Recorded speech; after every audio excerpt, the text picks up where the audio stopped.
To know that you've created a properly polished plate, there's really a holy trinity of factors that needs to be accomplished by the time you get to the end of it. One is a uniform surface roughness that doesn't exceed the spec. In our case, we call a number 4 30 RA max. That means that you should be able to take as many spots of readings throughout this plate that you possibly need and still make sure that all of them are below 30. Averaging RAs is a slippery slope that nobody wants to go down. The second is a judicious removal of stock. Well, somebody paid for this piece of plate and it was priced by the pound and it wasn't cheap. We only want to remove enough material to get to a good polishable surface that we can transition from the grind phase to the final finish, retaining as much material thickness as we possibly can.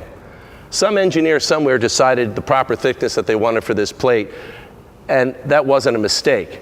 So we want to make sure that when we pass it back to the fabricator that we've retained as much metal as possible.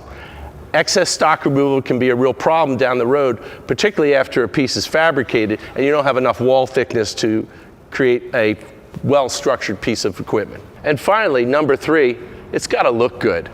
You wouldn't believe the amount of times over 43 years that people have said to us, well, look, Rick, we understand that you're going to make sure that the spec is right, that this is going to go into a nuclear power plant or into a high volume vessel, but it's really got to look great.